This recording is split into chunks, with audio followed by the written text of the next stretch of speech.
Hi guys, welcome to Windsome Cottage Garden. My name is Hannah and I'm so glad that you decided to join me today.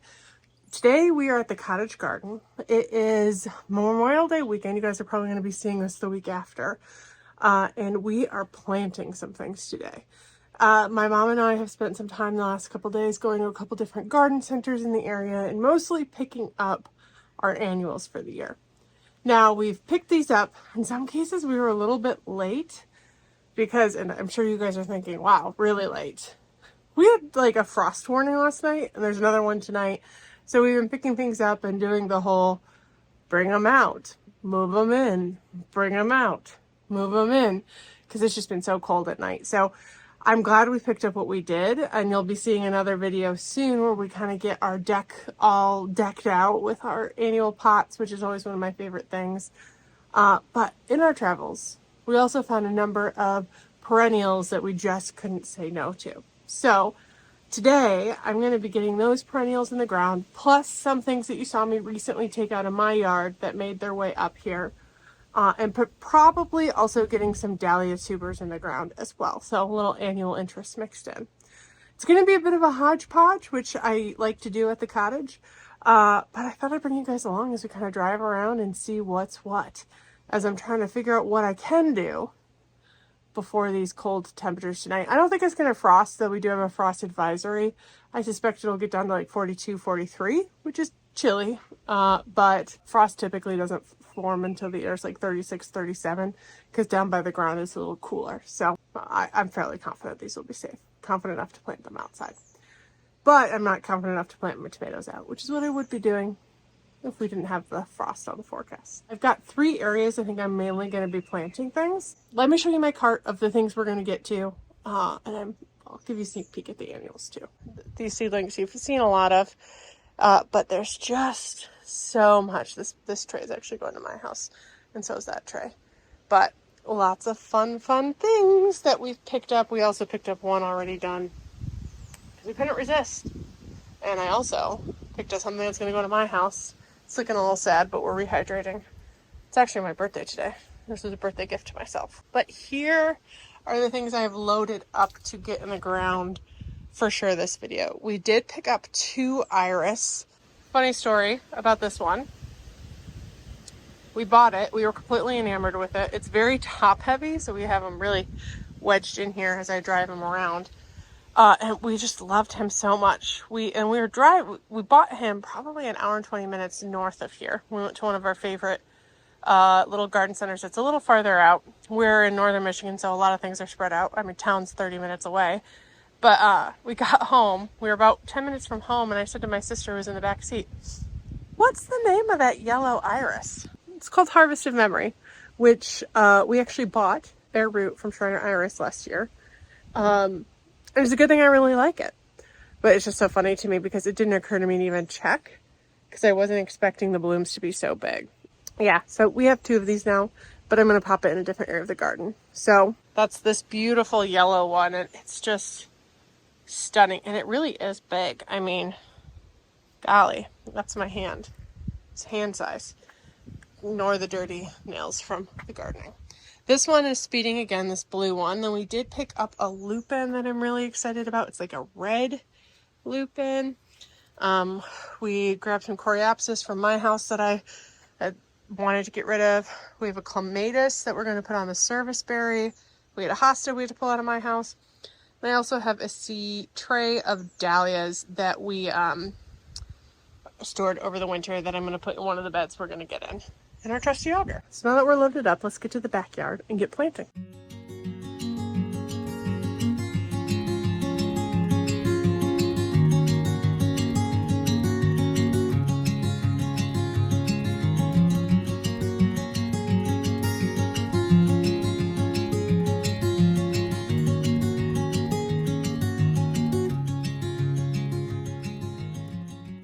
The first 2 things are planted of the day. Let's take a closer look at them, and I'll give you details on one of them that I have them for. The first thing we planted is actually this clematis right here. And I think I mentioned in our May garden tour, which I'll link below, that we wanted to plant one here that could scramble up this serviceberry. We ended up planted it here, and I kind of angled it. I'm hoping I did it okay so that the trellis could get it over to, and then I kind of wrapped bits up. And I think over time it'll just kind of fill this up and provide some pretty color after the serviceberry is done flowering. Now this is a Josephine Clematis. I have a picture that I'll show you. Is that not beautiful? And this is not as vibrant as it is. We saw it in person, though this one doesn't have a bloom on it. It's hardy in zones 3 through 9, so quite hardy, and will get about 8 foot tall. It's good in full sun or part shade. I've heard it said that clematis like their feet in the shade and their heads in the sun, and I think this is probably a perfect spot for that because it's nice and shady down by its roots, and then it gets a lot of sun. Not right now because it's shaded by a big tree, but in general, it will get a good shot of mid-afternoon sun and then evening sun as well. It's a rebloomer because it is a type 2 pruning group, type 2, which means you don't really have to prune it ever because it will bloom both on old wood in the early spring and new wood in the late summer. Spacing is 24 to 36 inches apart, so I think it'll be pretty perfect for this space. We have a little chipmunk friend who lives in the rocks right there, eating some of the petals.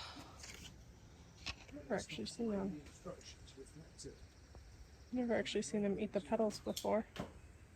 It's kind of amusing. But he's right next to the plant that we just got in the ground in a weird light right now because it is getting towards the golden hour. But this actually came out of my front yard. I don't know what the variety is.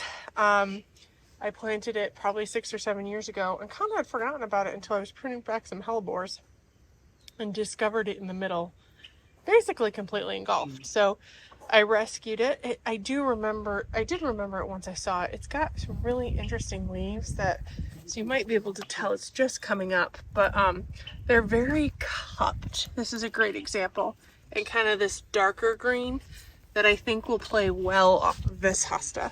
I believe this is an Empress Woo Hosta. It came from one of my parents' old house, and it never did well there.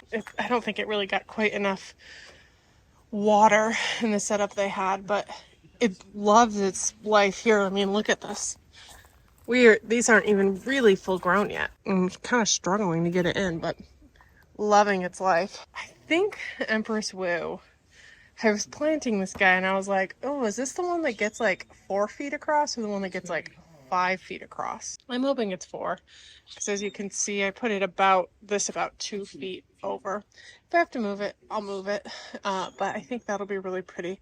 We've actually decided, because this is some of the only sun it gets. This is dappled shade at best, but it's shaded by the magnolia that's beginning to leaf out. This is an Ann magnolia, but it'll get like a shot of morning sun from this direction, a shot of evening sun from this direction, which is just kind of enough, and some dappled light throughout the day. Okay, I think our next stop is going to be the lilac tree bed.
We added a lot of stuff in this area. Let me walk you through it and look at things a little bit closer. So we enter this bed, you'll see right away the brand new iris we planted. This is called Speeding Again. I mentioned it earlier, and I wish it had a bloom because it's truly one of the biggest blooms I've ever seen. That's this gorgeous, like purpley blue color.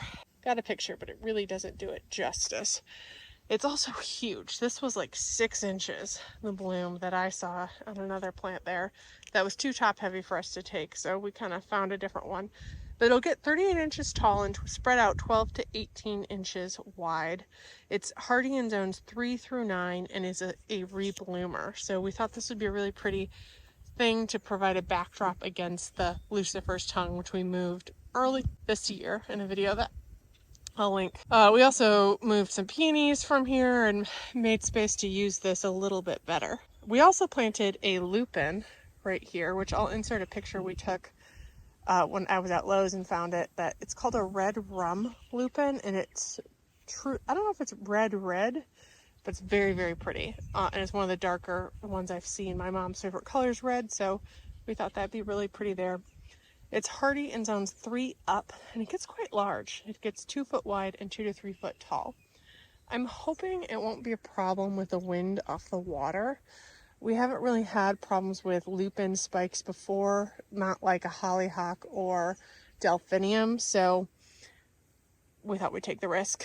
We've got some millennium allium right in front of it, and I'm really hoping it'll actually seed this area over time. That'd be really pretty. In addition, we planted 10 different dahlias in here, but I'm not sure about 2 of them. We did a cluster of 3 right here.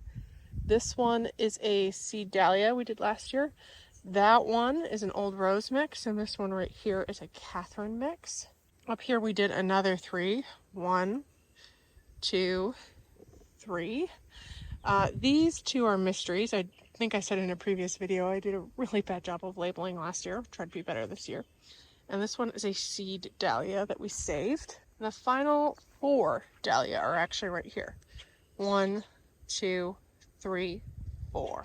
And I'm not sure about these 2. This one's a mystery. This one is an old rose mix. That is a tender mix. And this is another seed dahlia I grew. The last thing we added in here is actually coreopsis, right there, that I took out of my house that I wanted space for dahlias. And I think it'll actually be really happy there and provide a pretty spot of yellowy flowers in the midsummer.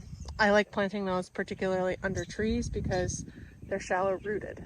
So I'm hoping that likes its spot. There's one last thing I was hoping to plant tonight, which is another iris. So let's head over that way and see if I can get that in the ground quickly.